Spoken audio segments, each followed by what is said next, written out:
What's good, everyone? We're back with another video, and this is right after the Knicks went ahead and advanced to the NBA Finals. They swept the Cleveland Cavaliers in 4 games in the series, and man, I gotta hand it to them. The Knicks are on fire. They won 11 straight games right now. You know, the two final games against Atlanta, no, the three from going down 2-1 against Atlanta, swept the Sixers and just swept the Cavs. Just impressive all around. That team is clicking. Brunson leading the way. Cat playing his role.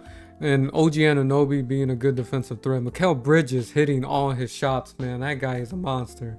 And let's get to the bench as well. Mitchell Robinson, he's elite when he comes off the bench, man. Just being able to defend the rim like that, it's amazing. Landry Shamet, the X Factor. Man, that guy is really good. Like in the beginning of the Eastern Conference Finals in Game 1, when I was seeing Jordan Clarkson getting more minutes in the beginning of that game than Landry Shamet, I'm like, bro, why is Clarkson out there? Like, what is happening?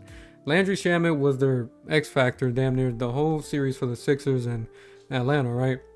He's been playing really good minutes with them throughout the whole year, and then they play him in the final game, Game 1, where they had that comeback down 20 with 7 minutes remaining. That is insane. They come back and they win that game. And out of, like, there was a stat where it was like out of 360 something games where a team was up 20 with 7 minutes remaining in the game, they all won until the New York Knicks showed up and came back against that team, and they just went at Harden and just isolated him every chance they could get. And the team, Kenny Atkinson, they didn't make any adjustments to try to double or help or switch.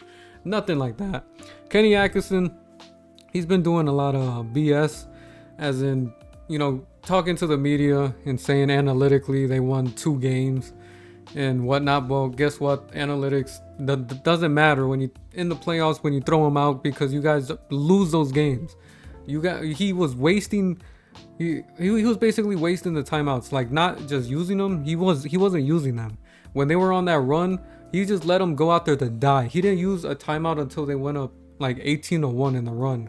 It was insane. So there's some questions the Cavs have to ask themselves whether they're gonna be back or not. Because Kenny Atkinson, man, as much as the talent is on the lineup, I don't know if he could make like any use for it, to be honest.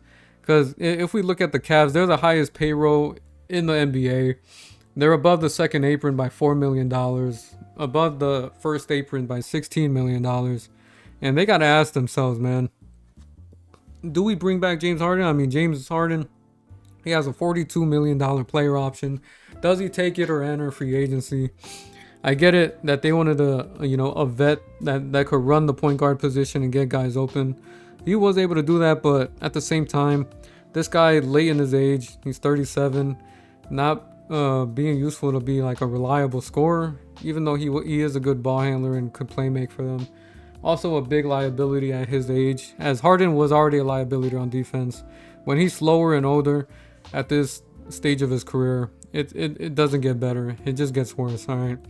Donovan Mitchell, he lost his, Western Conference, or not Western Conference, it's just his conference virginity pretty much. He made it, but they didn't win a single game with him, man. He didn't show out. I don't know if he has the leadership to pull this out. It really was just abysmal, man. Like, I don't know what this team goes for, like, in the future, man. I mean, they traded for Dennis Schroeder. Max Strus, another guy who doesn't show up in big lights. Like, this happened in the finals. This happened last year, where he just shoots his team out the game. He's not really reliable when it comes to just making shots. Yeah, he got the hustle and defense, but when it's time to make shots, he doesn't come on time, all right? He just doesn't. I think they do need more depth, because the Knicks, they beat them up with depth and transition. This Cavs team, seeing this whole series, they had no type of transition defense at all. Like, the Knicks rebound and break out to the races, all right? They just break off, and they get an easy 2 points within like 5 seconds. I've seen that over and over and over again. If you want to be a good team, you got to be a good defensive transition defense, all right? Just like the Thunder and the Spurs. You look at that series, those guys, they showed you in previous series that when a break is starting, they know how to guard in transition, whether it's even fouling them or anything, just showing some type of effort. But with this team, they need a better like backup big, because like a guy like Thomas Bryant isn't gonna cut it when Mobley or Jared Allen's on the bench, even though they tend to switch off. But I feel like they're not good when one is sitting and one is playing, you know, like it just doesn't work out. Sam Merrill, I don't know where he was this series. Like he was supposed to be the sniper. I mean, I'm not counting him out or anyway, but he was supposed to be the sniper in this series, and he didn't show up as well. He didn't show up like previous series. Dean Wade, he doesn't have the offensive skill set as well. He is known to be a good defender, but didn't show up offensively. The Cavs, man, they got to try to find guys that it's hard to find guys to do it both sides of the basketball. But even when like the offense, their offense wasn't hitting. Like I feel like they made no type of adjustments, and it's pretty sad. I don't know if it's a Kenny Atkinson thing or this is just a team effort thing all around. But I just wonder, man, what the Cavs do in free agency, if they want to move on from one of these players or just keep the guys and take James Harden back, because we have no idea how this is gonna work, man.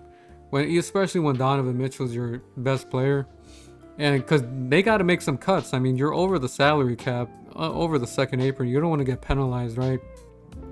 So you got to get under that. You got to make some moves this offseason. Who knows if they move off from like a Jared Allen or a Max Strus, even Dennis Schroeder. They got to make some type of moves, man. They really do. But for the Knicks, congrats to them and all Knicks fans everywhere. You guys deserve it.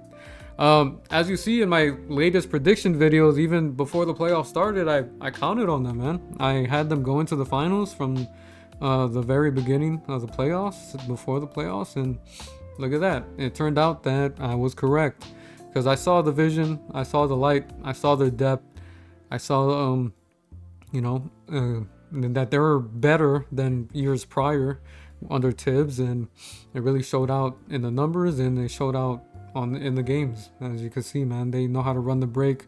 They have a smooth offense, and they could defend. They could defend. I didn't think they were able to defend coming into the year with Mike Brown, but they formed a pack, and they bought into the Mike Brown situation, and they defend and they play on the offensive side of the ball. So it's really a team game over there. It's not just one guy running the operation. Even though Jalen Brunson, when you need him, he does show up. He does show up in the clutch.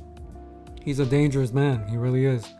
Even though there are some times where, he could be a defensive liability. We've seen it. He's not the best defender considering his size and his lateral quickness, where teams will probably go ahead and target him in the finals, whoever that will be, whether it's Shea or, I don't know, De'Aaron Fox, or it doesn't matter, man. So the Knicks, they're gonna try to have the game plan to hide Brunson more in that series.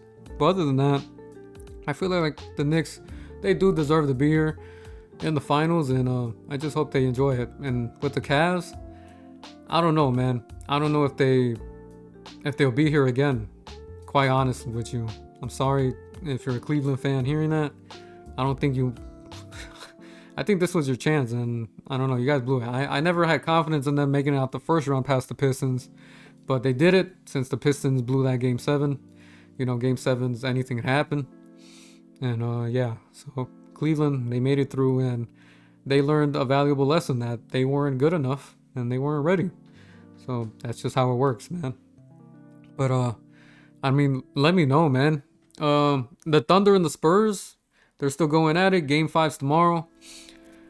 And it's really close, man. It could go either way. It really could. The Thunder's really suffering a lot from it. But, we'll make a Thunder Spurs video on when the series is done. Potentially, hopefully, right? So if you want that, go ahead and leave a like and subscribe. If you want to go ahead and hear more input in the future and predictions. I just love talking about the game and going at it. So yeah. The atmosphere is going to be amazing in the finals. So no matter who makes it, because Madison Square Garden, the Knicks fans are going to bring it every night. And, they're already going crazy in the streets. It's